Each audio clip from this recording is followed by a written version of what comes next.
Thanks everybody for joining us. Just a few housekeeping items in front of you. Just a quick reminder, we are recording the session to make it available for folks. If you want to identify yourself, I see lots of folks are already doing that now, which is great.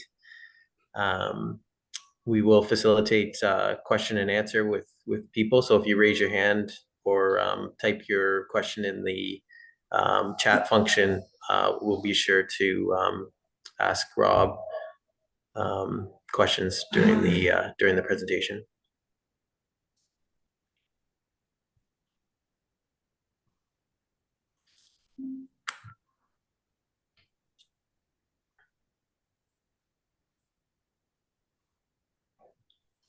All right. Do we want to get started, Laura and Norm? You okay? Yeah, that sounds good. Perfect. Okay. Well, welcome everybody. We're really pleased to have everybody again for our latest Builder and Designer Breakfast, and really pleased to have a partner on this one with Richmond. We've done a few in the past, and so the gang's back together again for this morning. We're going to do a quick welcome from Laura and Norm from the cities, and then we're going to hand it over to Rob. Privileged to have him today present on the HVAC guide for Part 9 houses, as well as he's going to spend some time talking about air-to-water heat pump technologies and answering your questions. That'll be the bulk of the early part of the meeting, and then we have breakout rooms planned for both the City of New Westminster and the City of Richmond. So we'll be assigning folks to their room of preference to talk to have a conversation with the cities on various energy step code, zero carbon step code related programs and policies. So with that, maybe I'll hand the mic over to Laura. Great. Thanks, Ryan. Good morning, everyone. Welcome. It's great to have the opportunity to join the session today. So thank you all for attending as well. This is a really great turnout so far. And we really appreciate the time you're taking away from your regular work and personal lives to spend with us. So my name is Laura Sampliner. I'm the Manager of Climate Action for the City of New Westminster. I'm really grateful to be a part of this growing and dynamic team here, and excited to meet all of you and get to know you through the sessions today. So I'm very new to the team, joining just over a month ago, along with my colleague Sarah Maleska, who's on the line as well. Feel free to give a wave, Sarah, so everyone knows who you are.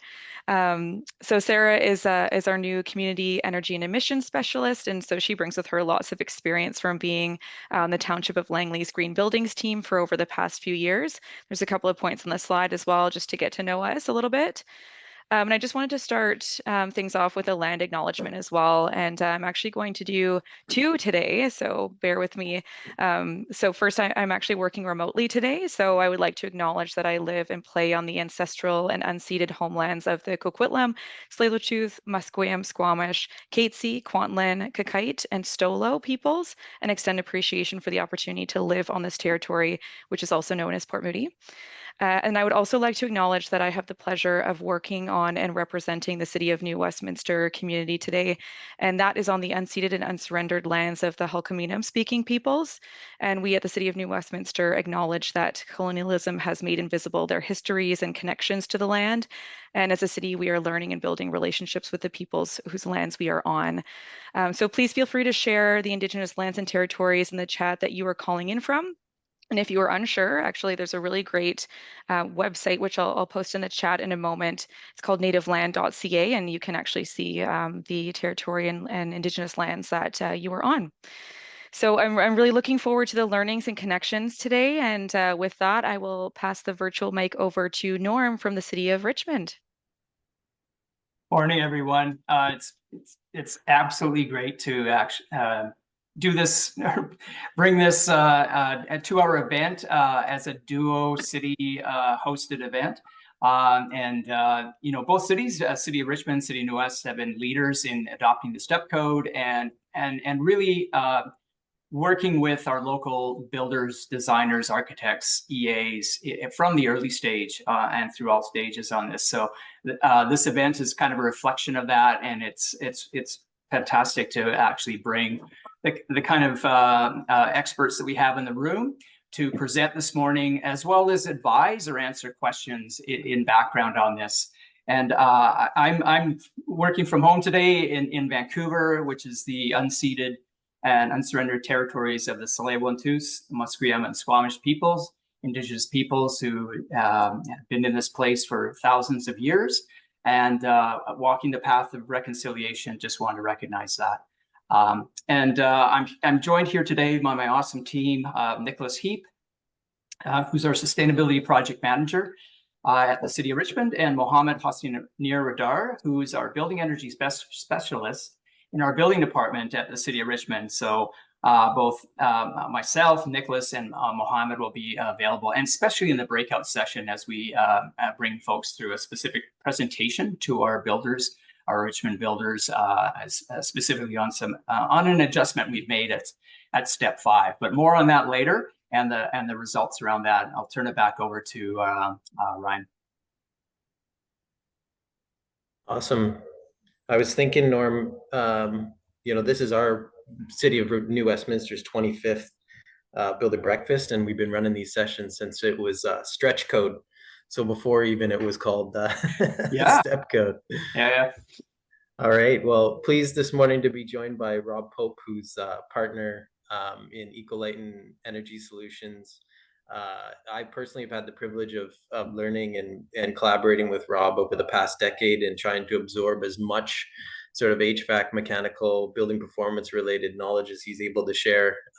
So we're excited to have him here today to present on the CSA HVAC guide for Part 9 houses, as well as I was mentioning earlier, touching on specifically around air to water heat pump technologies, their applications, design strategies, as well as some project examples. So, for those who know, many people in this room probably have had a training session with Rob at least once or twice, or collaborated on an HVAC design project. So there's few in the Canadian industry that have his level of expertise and experience. So with that, maybe I will turn it over to Mr. Pope to lead us through the keynote. Thanks, Ryan, for those kind words. I'm going to try to share the screen. Hopefully that works. See that? Is that working okay? Yeah, looks good. Okay. Well, we'll just get started. Just give me 1 second. Here we go. So today we're going to go through, hopefully, in the allotted amount of time, because I tend to talk a lot. The project context and development process for the guide, the industry context for it, and the structure of the guide, which is also, by the way, the architecture of the process of installing the mechanical system. And then we'll close out on some key learning points. By the way, I'm happy to answer questions as we go. I like the idea of a discussion rather than a lecture, so please feel free while I'm talking. This guide was developed, we started this a few years ago, and its intent was to kind of establish what are the building, Part 9 building standards for mechanical systems. And probably many of you are aware, but it's surprising how many people are not aware that there really are no sets of standards for Part 9 when it comes to HVAC systems. And this was an issue, and we decided, let's take standards from here and there and put them together, aggregate them, and put that together in a practical application publication, as opposed to a lot of technical language that you typically find in a CSA standard, so that anybody in the industry can read it and understand it. The purpose of it is to assist the building industry with identifying the standards of practice that are designed to deliver HVAC systems that provide enhanced comfort, improved energy efficiency, and ultimately achieve the performance expectations of the builders, designers, homeowners, and basically everybody involved in these projects. The guide objectives included raising awareness, so that increasing building industry awareness on how to an integrated coordinated design process can help deliver efficient HVAC systems and better home performance. We'll talk a little bit about that more later in the presentation. Best practices, what are they? So we wanted to establish what the best practices for equipment sizing, selection, installation, and performance verification actually are. The practical application, communicate the options, opportunities, limitations of various equipment in a fuel neutral manner where this document is unbiased, and create confidence for people involved in projects of Part 9 buildings. Target audience, builders, developers, architects and designers, building officials, HVAC designers and contractors, energy advisors, utilities, homeowners, and anybody else you can think of that's interested. In the development of this, we were well supported by, among other groups, BC Hydro, City of Vancouver, Fortis, BC Housing. We at Ecolite authored the guide. However, this was not in isolation. This was done peer-reviewed, I guess, by a group of stakeholders from across the country who are very, very qualified to do that. Industry leaders, people representing utilities and governments and so forth. During the process of developing this guide, we would meet every couple of weeks and present what we've done so far, and then we would, kick it around, and everybody would express their opinions, contribute ideas, and so forth. So it wasn't done in isolation. It was done with a very broad consensus as we went. And some of those stakeholders that we met with on a regular basis, the committee members, were from Enercan, BC Housing, provincial government, City of Vancouver, City of Richmond, BC Hydro, Fortis, BC, Manitoba Hydro, HVAC DC, that's HVAC Designers of Canada, TECA, BCIT, CSA, of course, and BOA BC. So as you can see, this guide was developed with a broad range of expertise and a broad stakeholder representation. So the reason we did it, it became apparent, not just to us, it became apparent to everybody over time that in the context of developing better efficiency performance standards, some of which is encoded in building codes and bylaws and so forth, trying to meet our climate action targets and so on. One of the things that were left out were mechanical systems. And the reason is because they've always been left out. HVAC systems have never had a set of standards that was imposed by authorities with jurisdiction and verified by them, with very few exceptions across the entire country. And so what it created is a culture of, pretty basically frontierism, anything goes. For example, a typical home does not include consideration for the mechanical system up front. This is one of the things that was extremely frustrating in the days when we were mechanical contractors. You get a call when the roof was on the house, come over and give us a quote. And, your choices are limited at that point in time. And you're competing with other quotes, and everybody's got a different idea. This was, obviously to us, it was obvious that this isn't working well. Right, it's creating a deterioration of standards in the industry, and that's exactly what it did. You created limited design choices in that situation, additional costs for mechanicals that didn't need to be there, inadequate performance, and obviously frustration for builders and homeowners. As homes become more energy efficient, oversized HVAC equipment is emerging as one of the more serious issues in residential construction. So just have a look at this here. 50 to 70% of systems are improperly installed, causing them to be 10 to 50% less efficient. Let's face it, if a mechanical system is oversized, it's probably going to be to more money than it needs to be in its capital cost, in its operating costs. It's not going to be optimized for efficiency or comfort. I mean, there's no actual upside to it whatsoever.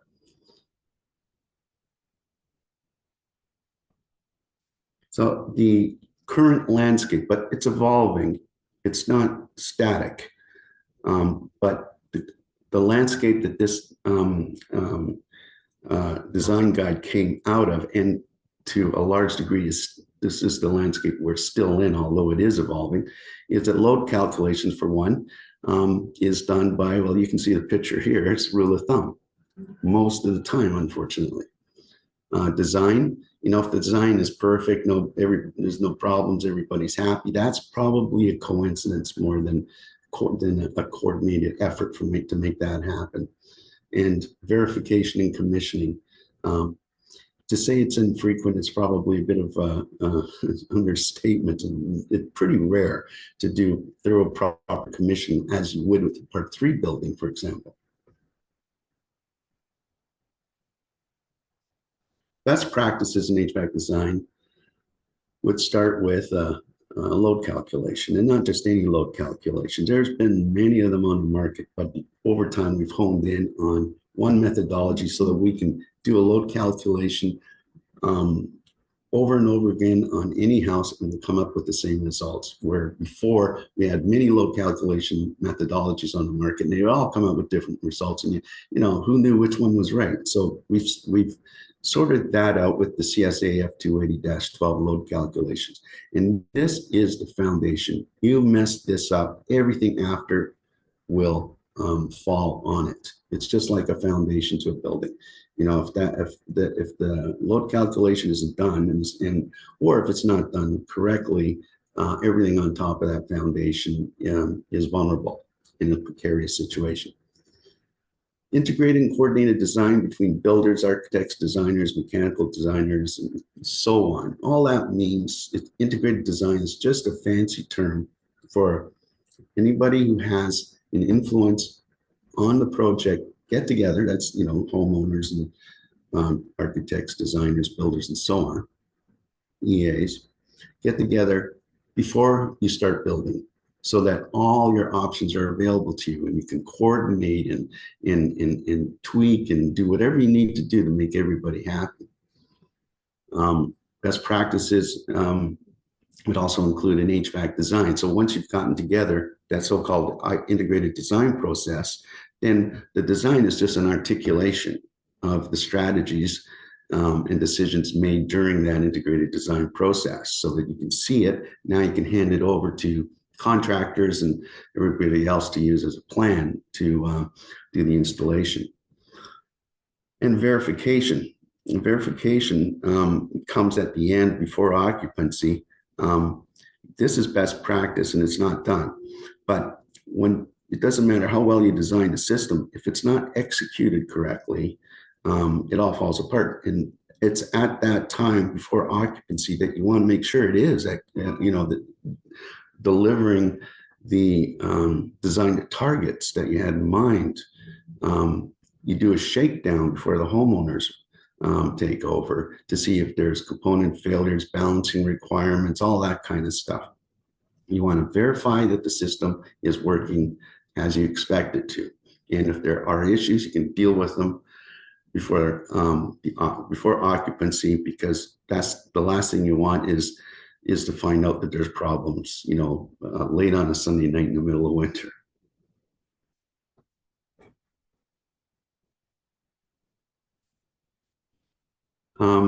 In the evolving landscape, as I call it, because, you know, it's always on evolve, but it's evolving at a more rapid rate right now. One of the things that'll have to happen in all jurisdictions, which happens in most now, is a mid-stage blower door test. Now, when we do load calculations, when the EA does their energy modeling, in both situations, we come to a conclusion about what that infiltration rate will be. We do not want to wait until all the walls are painted, the furniture is there, and people are moving in on Saturday to discover that we're non-compliant because we have missed our infiltration target. That's the worst time to find out. We need to find out mid-construction. And at mid-construction, whatever's going on, leakage-wise, we can figure it out and solve it. And that's the time to do it. Standardizing of HVAC compliance. First of all, establishing that there are standards of practices. This is what they are. And then incorporating that within all jurisdictions having authority, right? And having the tools and ability to verify that we're meeting those standards. Just give you an example, in the Lower Mainland here, this is back in the day when I was a lot younger as a contractor, it was so frustrating. Within a 30-minute drive in any direction of where I was here in the Lower Mainland, you'd hit a different jurisdiction. And they all had different ways of permit requirements, for example, and inspection protocols and that kind of stuff. What we want to do is have it all harmonized. And of course, inspections. We would like authorities having jurisdiction to eventually have the resources, capability, and tools to actually verify by inspections, just like we do with plumbing and electrical and other things, that the HVAC has been done to an acceptable standard. Performance-based codes are here.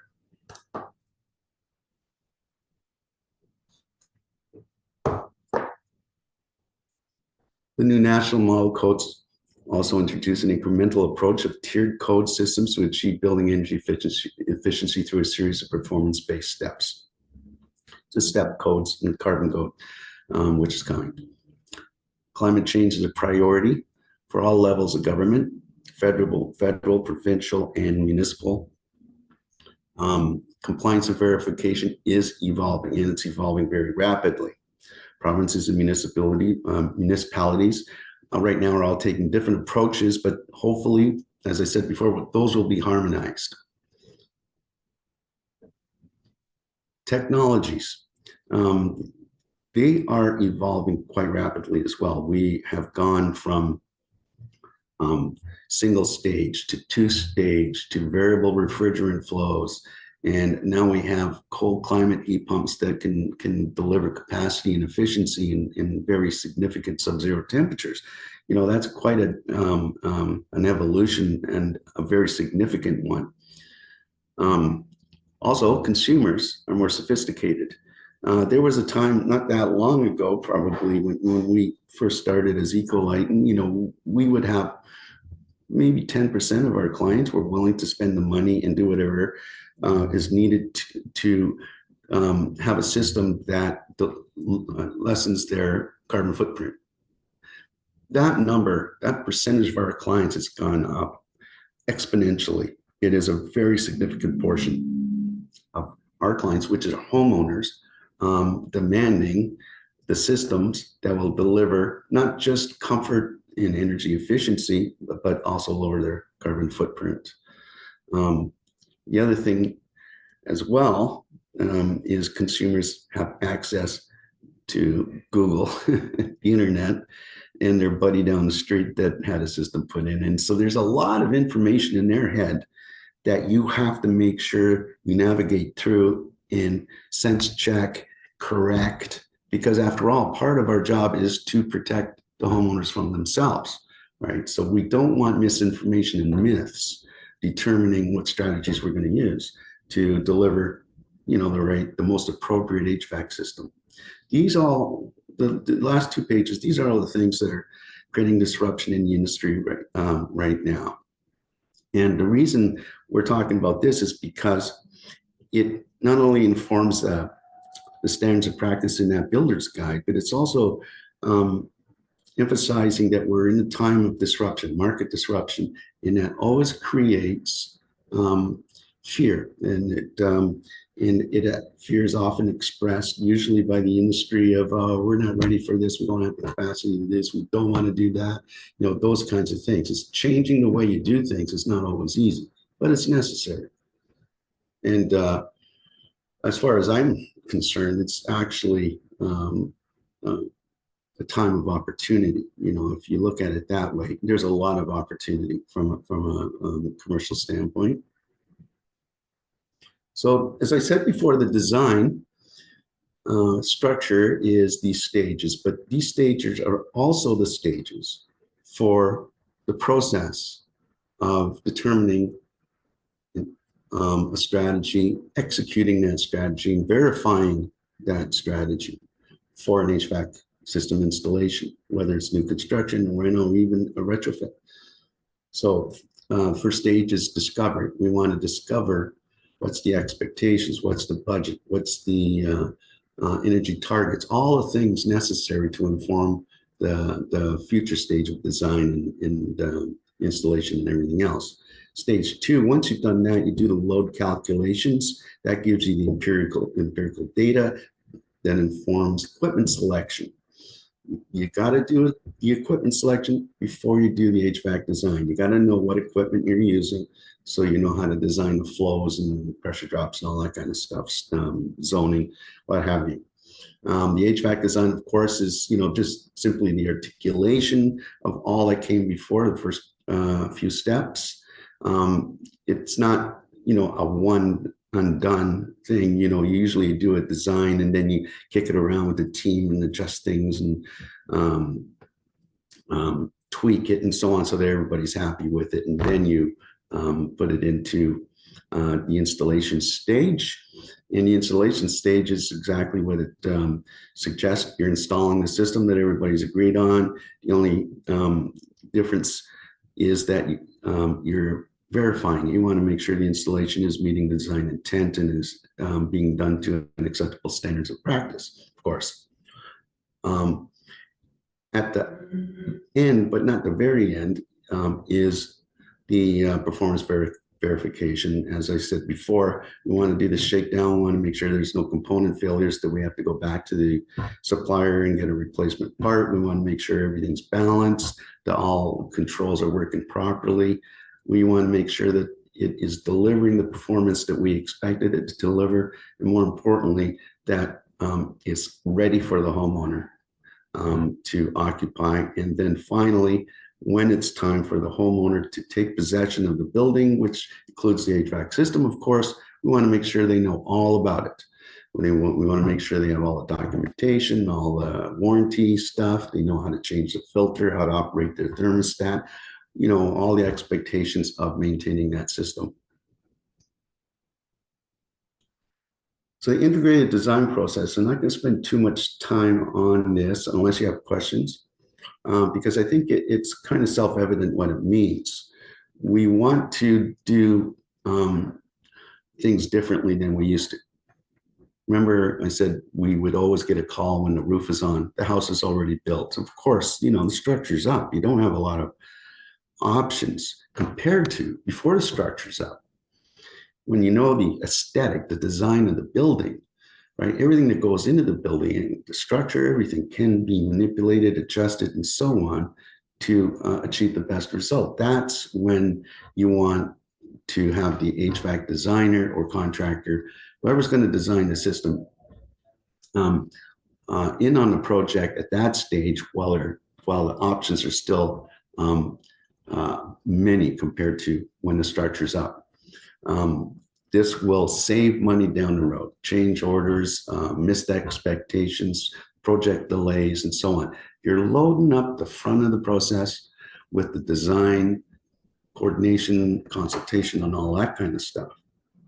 But by the time construction starts, you know what you're going to get. You know what you want is going to be delivered. And then during construction, you have less unknowns. You have less variables to deal with during the construction process.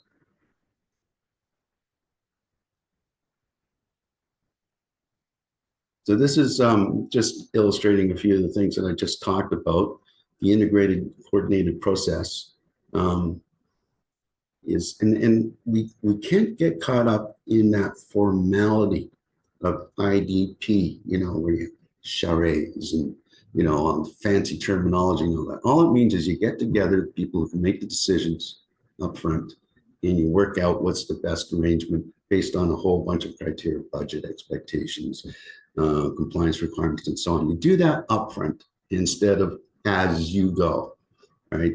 You get the, you know, the HVAC, you get the plumber in early, and then the HVAC, and then the electrician and all that kind of stuff, and hope for the best. The discovery in my world is a very, very critical, important stage, because we've done, like many things, it the wrong way in the past, where you make a lot of assumptions, you design the system, and it's not what they wanted. The better way to go is to find out everything ahead of time. So you want, you know, what's the occupancy lifestyle? Is this, you know, retired couples home? That's it. That's the last home they're going to have. That's their dream home, maybe, or it's a young family with many kids, you know, and they entertain a lot. That kind of stuff is important to know. You know, financial considerations, of course, this goes without saying. You want to know what the budget is, right? And you want to make sure that it is sense checked. You know, a typical builder process is you carry that line item from your last project to your next project. It's not. That's a dangerous process to do. You want to make sure that you are dealing with a budget that is going to get the homeowner what they want and nothing more. You don't want to spend a penny more than you have to, but you don't want to compromise on the things that are important, right? So the financial considerations is part of it. What is the performance of the building going to be? Is it going to meet compliance minimums? Do you want to go further than that, and why? And you know, this is where the myths and myths information can trip up a process. So, for example, probably I'd say about 50% of clients who come to us and they want, you know, the highest target. Step 5, net zero, something like that, passive. Once they get into what that means in terms of budget and everything else, they usually back off and go for something close to what they originally started with. Comfort and health. What is comfortable in the house? You'd want to find out after they're living there on a hot day in the summer or a hot night in the summer that, you know, they actually wanted their master bedroom to be at 18 degrees Celsius. We can't just go by the standardized indoor temperature set points. That's a mistake. We have to verify upfront what is comfortable, what are our targets. Is this acceptable to you? So that down the road, you know, we have got that sorted out. There's also things like indoor air quality. You know, if the homeowners have respiratory or conditions or severe allergies, or they're worried about wildfire smoke, for example, these are things we can deal with. We can deal with any of that stuff if we know up front that that's the issue. Fuel source and systems. We have to talk about whether it's dual fuel, hybrid, or it's all electric, what the implications are. And in many regions of the province, our choices are more limited. You know, there's regions where there is no natural gas, so your choices are what? Propane, or oil, you know. That makes a difference, doesn't it? And quality assurance, of course. Things to do with regulatory requirements, performance verification and commissioning. We want to make sure that we've established our performance targets or design strategy and know how and when we're going to check to make sure that we're on track as we go. Consequences of improper sizing. Remember, this has become a very, very serious issue. So it's not just from Ecolite and Zone Experience, which is significant enough by itself, but it's other Ecolites all over the place that came up with the same conclusions. Industry organizations, governments, manufacturers, warranty providers. For example, manufacturers are sick of getting compressors delivered to them under warranty. When they bench test them, there's nothing wrong with them. They're, it's pilot error. They weren't installed correctly. These kinds of things have kind of developed in a perfect storm kind of way to, at some point in time, make everybody go, hey, we got to do something about all of this. Improper sizing is one of the biggest issues. What's the consequences of that? Reduced efficiency, increased costs, shorter life cycle for the equipment, and poor comfort. I don't know about you, but I don't see any upside to oversizing. There isn't. There's no good reason to oversize. You might as well do it properly, which is all it takes is a load calculation and some upfront discussions, the discovery process, and right size the equipment. When it comes to load calculations, there are two kinds of load calculations that are done: room by room and block load. Room by room has to be done for any kind of a new construction, major renovation. It's more optional when it comes to retrofits, but you have to do a room by room load calculation, because it's not just about the heat loss and heat gain of the building. It's how to deliver the energy required to keep this room or that room or the other room warm in the winter and cool in the summer. Block loads, that is the process that is most typically used by EAs. That's all you need in the new construction or rental, is the block load, because it's the energy performance of the building that is being modeled here, right? It is also probably a good approach for retrofits, because doing room by rooms puts a burden of cost and time and all that is probably not necessary if you don't have any access to do any significant change to the delivery system anyways. It's all behind finished walls and ceilings and stuff like that. So block load, F280 block load is fine for retrofits. So here's a house. This is an actual house built by a highly motivated homeowner in Kimberley, BC. We took this house and we had our way with it every which way you can imagine. We did all kinds of analysis on this for this builder's guide. And what we wanted to do by doing that is seeing, okay, what happens if you change this? What happens if you change that? Find out all the variables that affect the performance of the building, the comfort and energy performance of the building. The thing I want to take note of today is, let's just take climate zone 4, which is where we are right now. And we did this right across the country in all climate zones, but let's just look at climate zone 4. This house here was modeled in Vancouver. And you can see the heat loss is about 21,000 BTUs, right? This is at code minimum. If we go to sort of mid performance, at that point in time, we were thinking step 3, but we didn't call it that because it hadn't been adopted by the rest of the country yet. But if we think about that difference, we're just under 17,000 BTUs just by going up to step 3. Let's look at that again. We started with 21,000 and change, and now we're down to just under 17,000. If we go to the next step, look what happens in Vancouver, which is the first row to the left. We've gone down to just under 12,500. Significant reduction, just going from code minimum to about step 3 to step 5. And this is, of course, the same across all climate zones. This is just a different representation of that. As you can see, a base code, mid performance, and high performance code on the heat loss side. Our heat loss diminishes quite substantially as we go to better energy performance standards. On the right, you'll see the heat gain.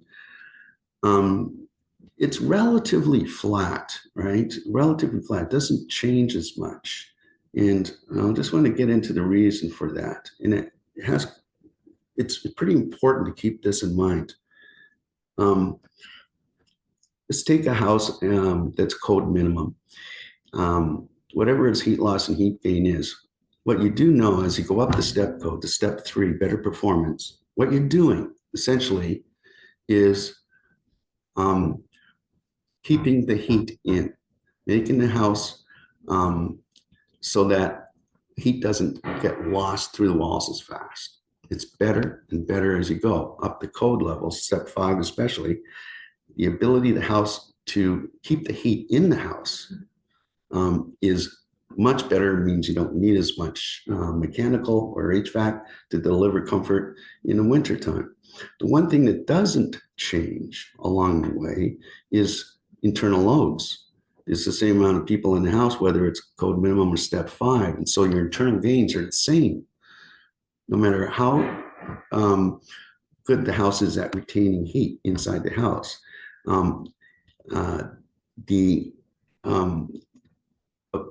The amount of heat being generated internally hasn't changed, right? The only difference is that heat doesn't leave as fast, right? And if you, on top of that, add in solar gains, the issue then becomes the house gets overheated, especially in the shoulder seasons. And so one of the most important things you can do in a high performance house is play around with these things. Solar heat gain coefficient, right? That is the amount of filtering on the glass that filters out the solar gain that comes into the house. And so you can see here, we're taking the same house and we've taken 0.6 solar heat gain coefficient on the glass and changed it to 0.4. It's a 22% reduction in the heat gain, the cooling load. And if we go down to about 0.25, which is typical for high performance triple pane, we lose 35% of that cooling load. So it's quite a difference. And while we're at it, let's talk about infiltration, what difference that makes. So that's these numbers here. If we, at our base, we take a 3.5 air change, we would end up with a 55,000 BTU heat load. And look what happens as we go. Just going down to 2.5, we reduce it by almost 11%. We go down to 1.5, which is like step 4. We reduce that load by 22.5%. And if we go to 1 air change, which is about step 5, we're close to 30% reduction just by that one thing. That is the low-hanging fruit. That's the simplest, least expensive way to improve the energy performance of the building. It's just about detailing, planning, taping up. It's not a huge cost, but it has a massive benefit.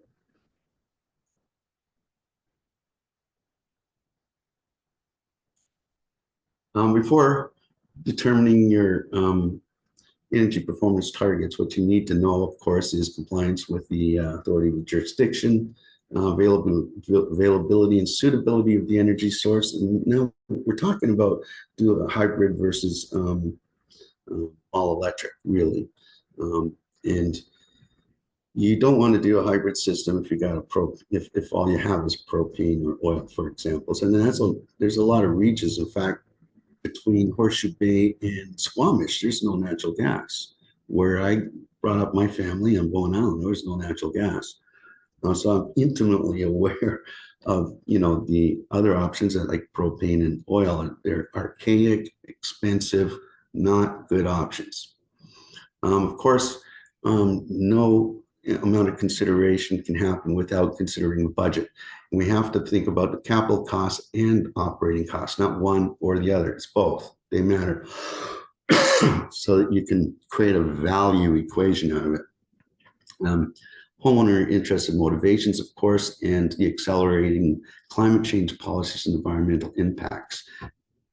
Here, I want you to imagine, next week we're going to need a different standard we have a different standard imposed. This is hypothetical. This isn't actual. But you're building your house today.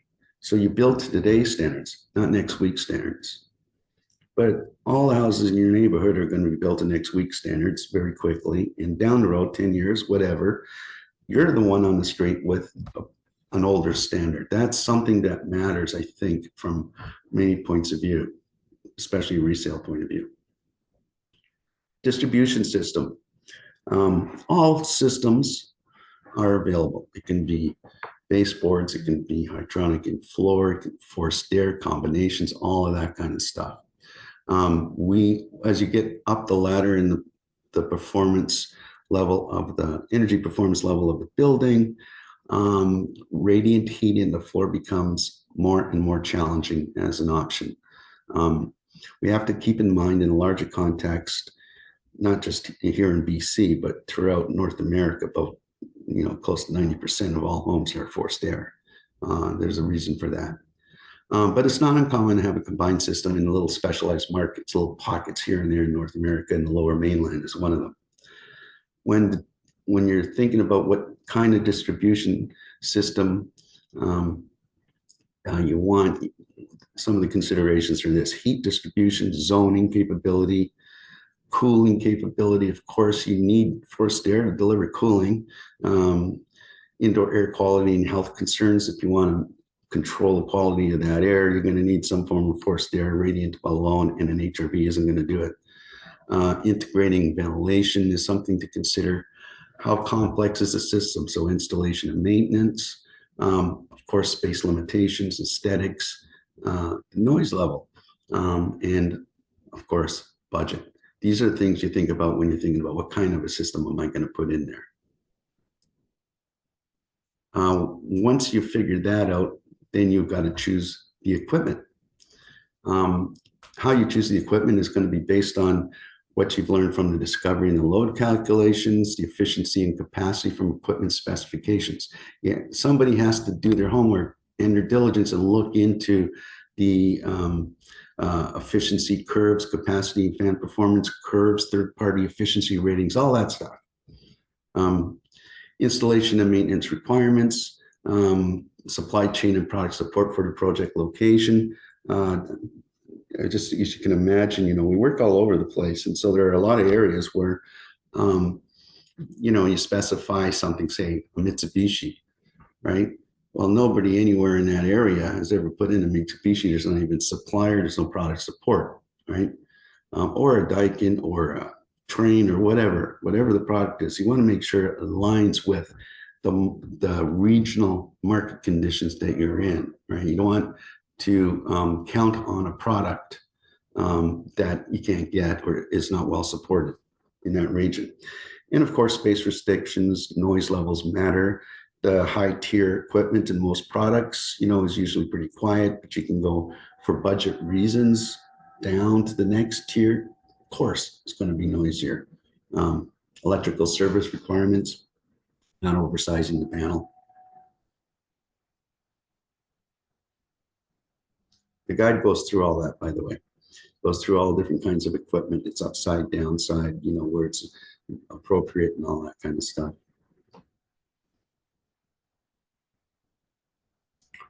Okay, so this is where we're going to talk about heat pumps specifically. I'm just going to kind of take a little bit of a sidetrack from the guide itself and just talk about air to water heat pumps. Now, as everybody knows, heat pumps come in a lot of varieties. There's all kinds of them, tons of brands. Each brand has a catalog of various types themselves. There's no shortage of heat pumps out there. There's air to air in general categories, air to water, domestic hot water heat pumps, and ground source heat pumps.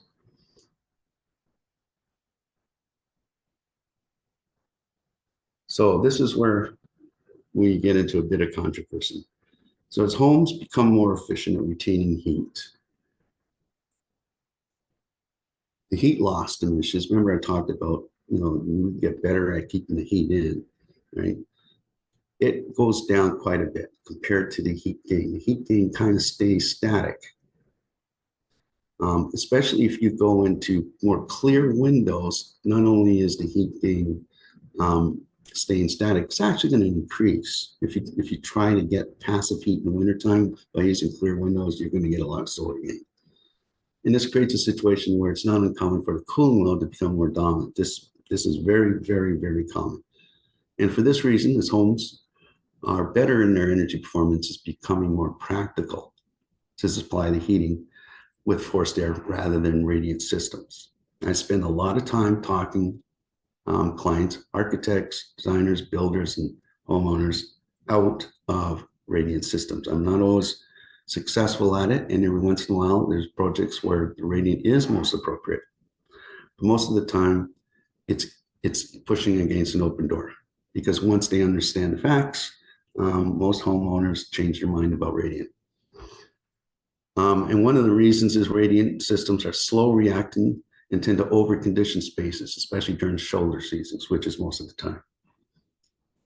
A forced air system is required for cooling, and to build a house these days without cooling is just crazy.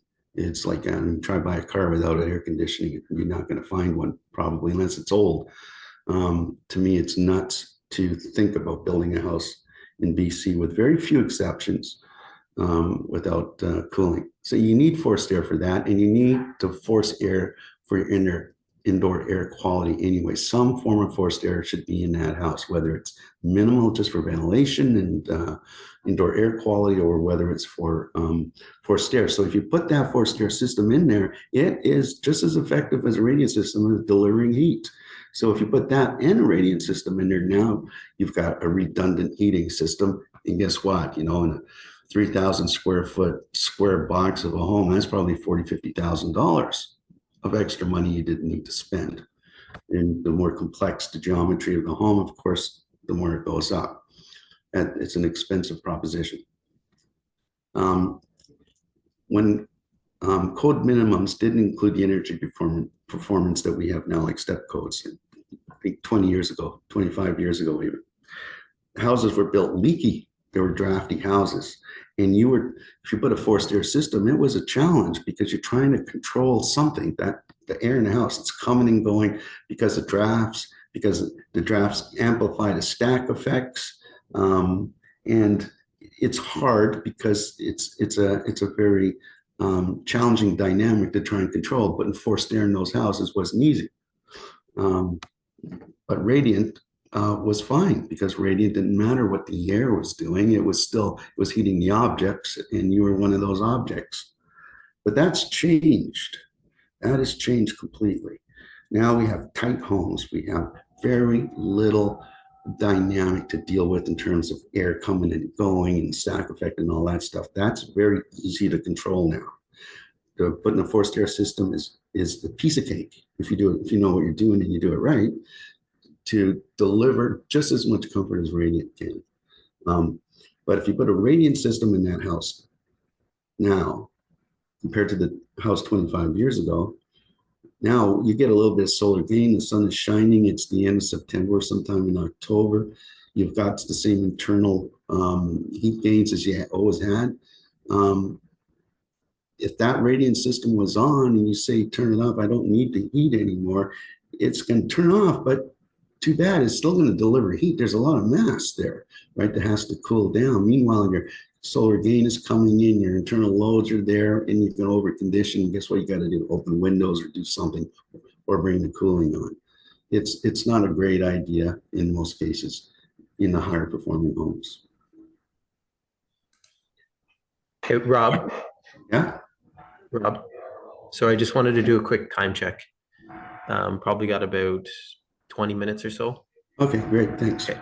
Thanks, Ryan. Okay, so, but as I said before, there are situations where radiant system is the choice of the project, and so you got to deal with it.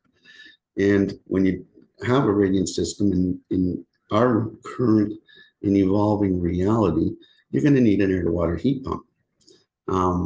It's a standard of practice all over the province, especially in the Lower Mainland.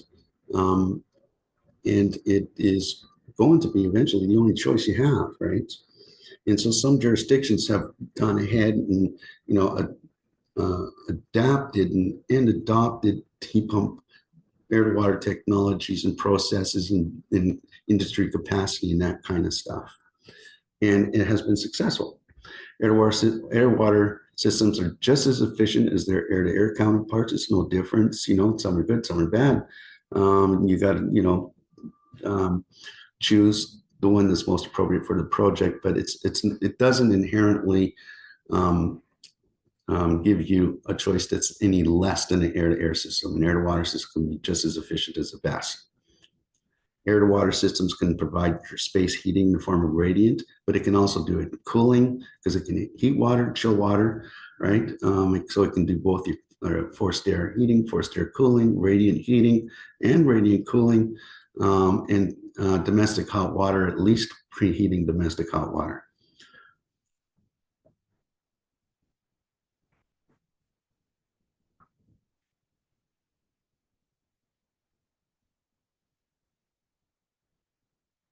Oh, there it is. Excuse me. The market in BC has adapted well to this technology, particularly in the lower mainland, especially Vancouver. Unlike 10 years ago, there are many products on the market.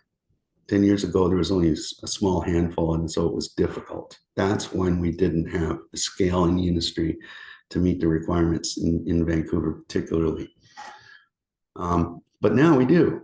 We have the products, we have the contractors, we have training available, and many who have been trained, supported by governments, industry associations, and suppliers. We have good product support. As government climate change policies evolve to net zero, gas boilers will no longer be an option. You got to face that reality, and the sooner we adapt to that reality, the better off we are, as not just as contractors and designers and so on, as an industry generally, including authorities with jurisdiction. In some municipalities, it's already a reality. Just one last note on air-to-water heat pumps and heat pumps in general. I started in the industry in the mid-70s when there was an energy crisis then, and there was an awful lot of innovation in the industry, which was great, right? And we went from, you know, where I grew up in Toronto, there was a lot of oil furnaces in there. We ripped out a lot of those and put in gas furnaces.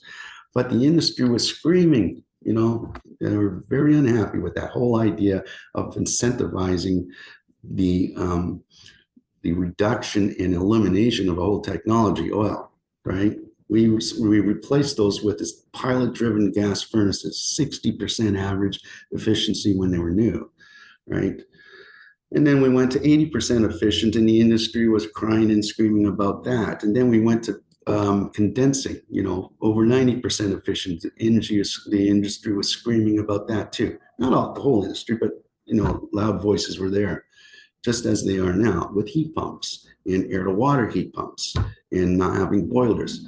There's always been and will always be, as we evolve and get better at what we do, those who don't want those changes. And if we just listen to those loud voices, we'd still be dragging our knuckles, lighting fires in caves. We have to evolve. This is, you know, the way it is. And the sooner we adapt, the better. All forced air heating system designs. We're in the design now, and we're moving on from the heat pump rant that I just had. When you see a design, what you should see in it is an equipment summary, make models, rated efficiencies, power requirements. Heat pump balance points should be in the design on the plan. Zone delineation where applicable. You know. Floor plans showing a detailed HVAC design, including routing, sizing, terminations throughout the building with airflow targets at each grill. That's what you should see in the design. We don't want just conceptual lines to say we got a run going from point A to point B to point C. We want to know what size is that, how's it getting around that beam, you know, is it going in the joist cavity or not, you know, all that kind of stuff, right? We want a very practically usable, installable design. Pressure drops per run and total external static pressure, really important, very, very important. And when you're on the site and and for some reason you can't put that pipe where it was designed to go, but you have another idea how to get around the problem, which might add 3, 4, 5 elbows to that run. You need to have a reference point to, your pressure drop calculations to see if you can do it or not. Can I get away with that many elbows and still deliver the air to that run, right? You need a reference point. That should be on the plans. Standards of practice, indicating all expectations. So you can do a beautiful design, right? But if it's hacked in, it's not going to work. You want a standard of practice embedded in that design, right? And that standard of practice should include things like the gauge of the duct and the piping, for example, rigid versus flex, installation where it's required, what the R value should be, duct and pipe sealing requirements. How much do you want it sealed? It should be very clear so there's no mistakes, and the type of controls being used. And for designs, it doesn't have to be pretty, it just has to be clear.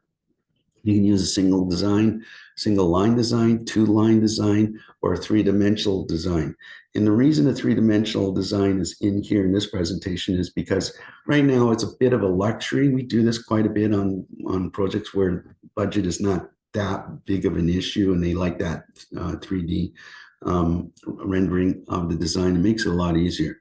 But I think in 10 years from now or so, we'll be looking at 2-dimensional designs and thinking of them the same way we now think of hand-drawn architectural drawings. It'll be a thing of the past. 3-dimensional will be the state of the industry in the not too distant future.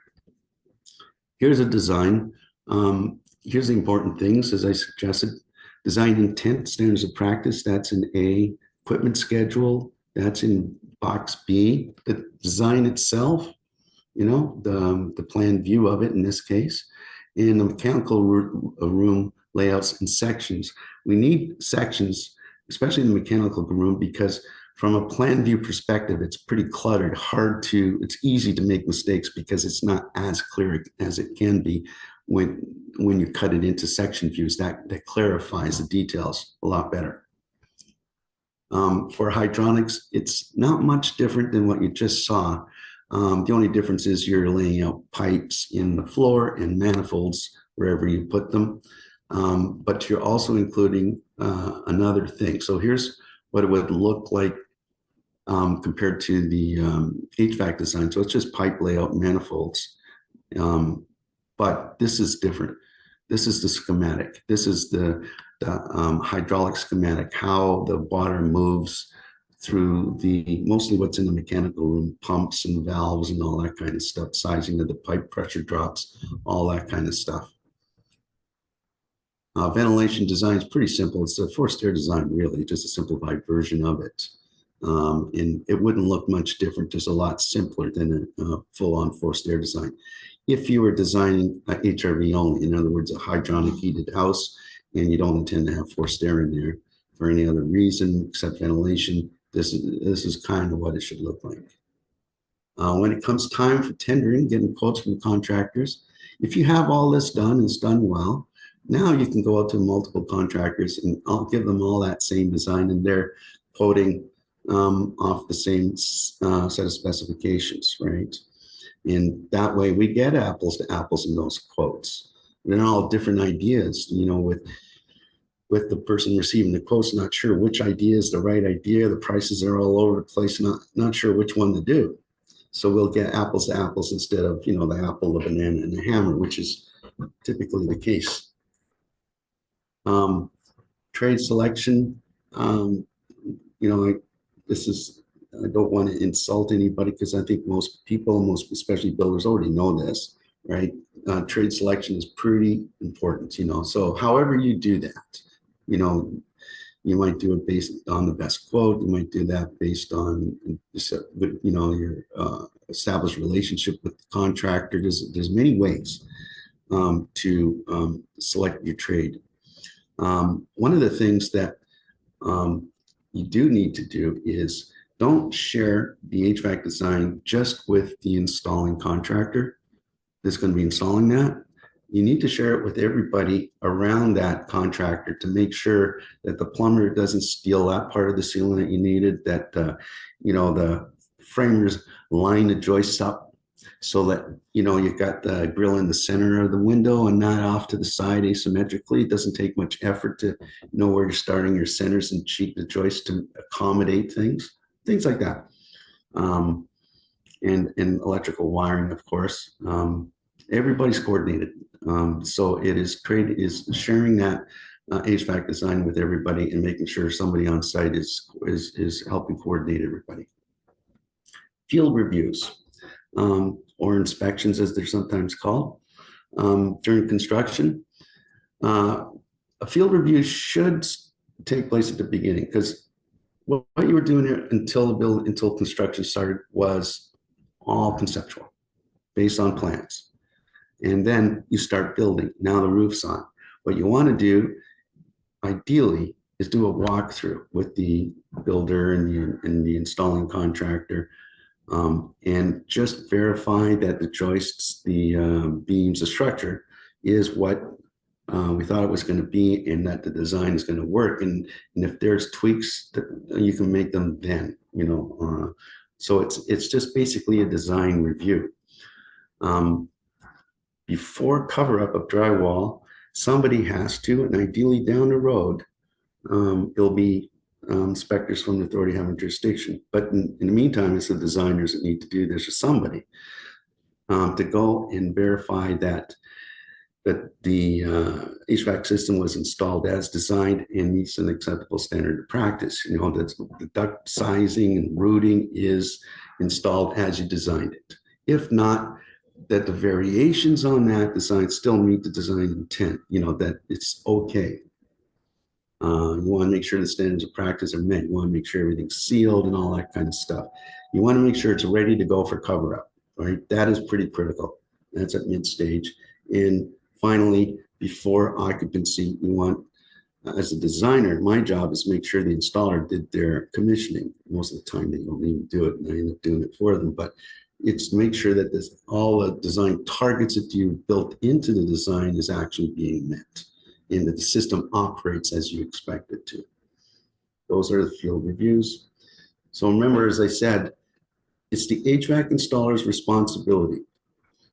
This is one of the weakest parts of our industry right now. Part 9 HVAC industry is the lack of ability for HVAC contractors. They don't even have the tools in most cases to do a full, thorough, proper commissioning, right? That's the HVAC installer's responsibility, always has been. It's the HVAC designer's responsibility to make sure it's done, not to do it, just to make sure it's done. And down the road, hopefully, that will become the responsibility of inspectors from the authority having jurisdiction. You don't want an HVAC contractor to fire up the equipment, stick their hand over a register and, okay, there's some air coming out of here. Okay, let's pack it up and go home, right? There's a process. It's a skilled trade. It requires skills, and you need the right tools and instruments to do it. So if they're not showing up with all these things here to do the proper commissioning, then they're not doing a proper commissioning. They have to measure and record all their measurements in a commissioning report of some kind. They need manometers, refrigerant gauges, amp meters, and so on, right? So the point is this: you can't just go in, feel the air, oh, that feels good, and then walk away. There's more to it than that. It's not inspector's job, whether it's the HVAC designer, building inspector, or a builder. Anybody can just hold their hand out and ask for the documents. And there's many documents. There's builders checklists for forced air. There's checklists for air-to-air heat pump performance. There's commissioning and checklist for boiler performance. There's no lack of documentation that needs to be filled out. What there is a lack of is filling them out, doing the testing. And one way to ensure that this process happens, if you're a builder, for example, is to hold your hand out and ask for those commissioning and builder checklists or checklist documents. Some of them are actually required by the manufacturer for your warranty purposes, by the way. So there's one for HRVs, there's one for every kind of system you can imagine. There are checklists and commissioning reports. The homeowner education. I can't tell you how many times in my career that I've had to go out in the middle of the night or, hot day in the summer because there's a problem. And you get there and you find out they just didn't know how to operate that thermostat. They just didn't know that you got to change that filter, right? It's all jammed up. There's no air getting through, right? They just didn't know you got to clean out those pine needles off that outdoor unit once in a while, right? These things, or they had unreal expectations, they thought they could have, that little bedroom in the corner, different temperature than, the other bedroom, the master bedroom, and so on. These kinds of things. You got to make sure that ideally in the early stages of discovery, you set those expectations up so that everybody agrees with them. And then at the handover stage, you reinforce what to expect from the system now that you have it. And this is how you run it. Here's all the documentation, the user manuals, the warranty paperwork, all that kind of stuff. And by the way, this is how you use the system. This is how you change it. The thermostat set point. You should have that fan running continuously. You can adjust it this way and that way.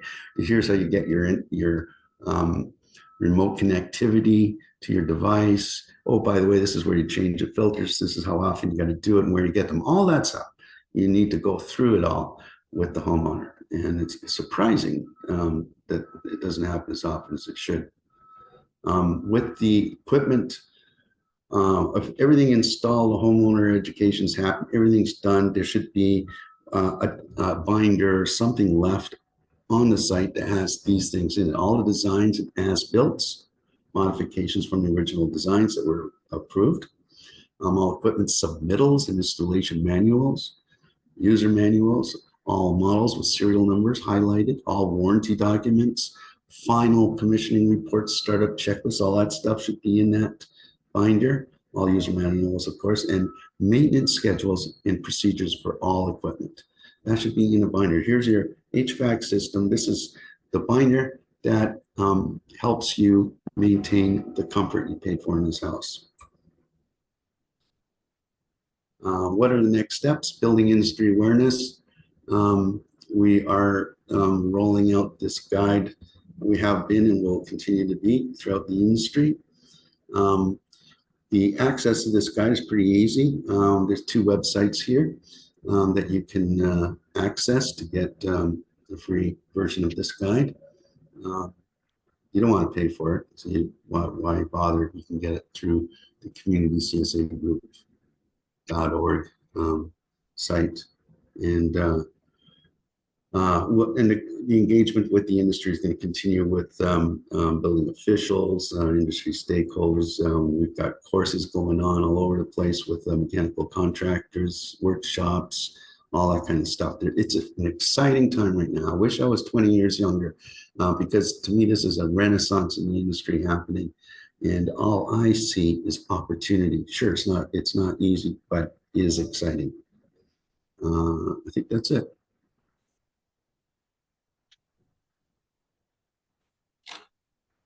Right on time. It's a miracle. Very good job, Rob. I know we want to get to the municipal breakouts, but a couple questions came up in the chat I thought maybe you could speak to. One was just a question regarding the role of municipalities, maybe that evolution in terms of doing an inspections, so municipality role, and then or whether third-party sort of commissioning reports or combination could be used for performance verification. So thoughts on that? Well, the third party is pretty standard in the Part 3 world.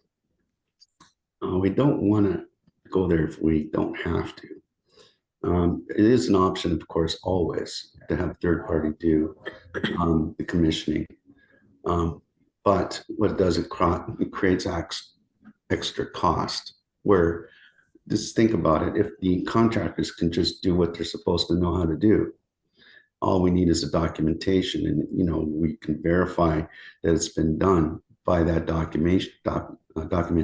We already have third-party oversight in certifications and qualifications of contractors through organizations like TECA, HRAI, HVAC Designers Canada. We already have organizations that can verify on a complaint-driven or spot check basis whether those commissioning reports are, whether there's hanky-panky or not with those things. But I don't think third-party testing as a process or a default is a great idea, just as cost of the process. I think we're already going to be starting first with load calculations, F280-12. It's already in the code. And we're going to be seeing soon all authorities with jurisdictions going to be adopting that in-house as a requirement and verifying it. I think we're also in the process of providing the tools and resources needed to help authorities with jurisdiction evolve into a place. We already have some models of, like Kelowna, for example, where to get a permit, you'll have to submit a design, your load calculations and all that kind of stuff. And then the inspector from the authority goes to site, makes sure it's installed as designed, and looks for those reports at the end of the project. That's ideally where we're going. Great. A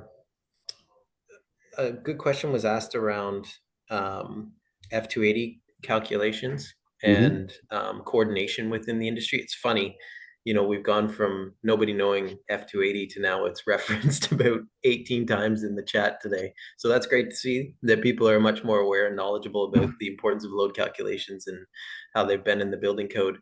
But the question specifically is around coordinating load calculations, qualified individuals, and some of the gaps or challenges with lack of coordination where perhaps suppliers are doing load calcs without the performance details of the home, and how that can be a conflict with the actual intention of a project.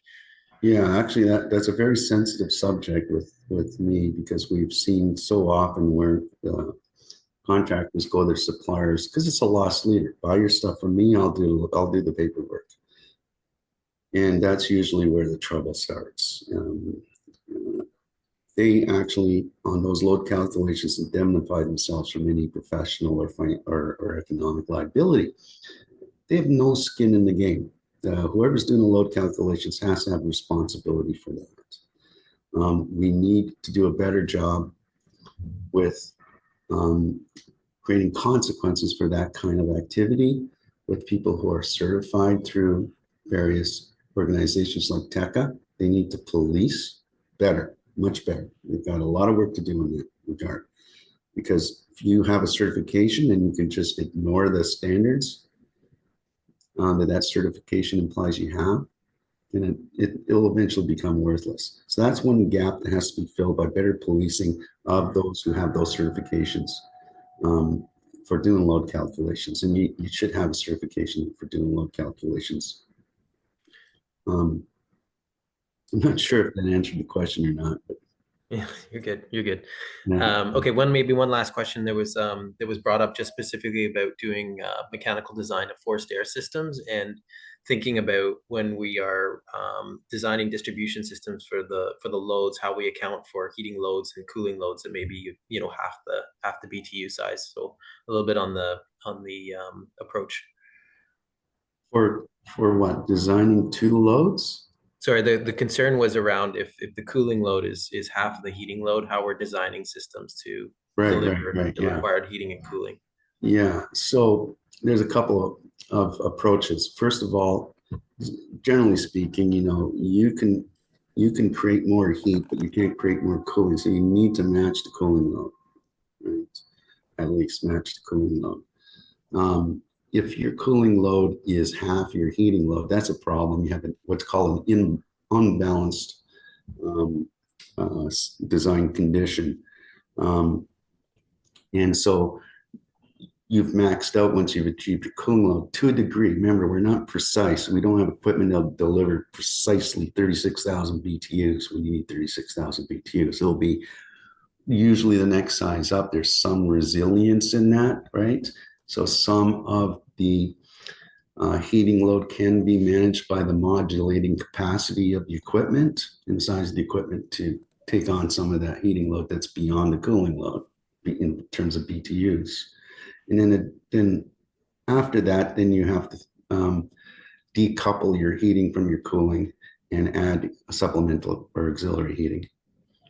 But in most situations, when we see that kind of imbalance, it's usually big red flag for us at the initial stage of our involvement. And what we'll try to do is work with the energy advisor, if we're not doing it in-house, or the builder, the architect, designer, homeowner, whoever, and try to figure out a way to bring that balance closer, create a better balance between the cooling and the heating load. And there's always the usual suspects why that imbalance is happening that you can address. And it almost always brings those two loads closer together. Awesome. Well, maybe we'll leave it there. Norm, Laura, I don't know if you have any final thoughts, or we want to just divide into the rooms at this point. Go ahead. Yeah, if I may, yeah, I think this is a good time to do it. We're like kind of more or less right on time. Thanks, Rob, for the fantastic presentation and the, uncoupling, the guide from CSA and all that interplay and taking us through all the steps. So that we need to be thinking about in designing and installing and commissioning, a robust HVAC system. So thank you.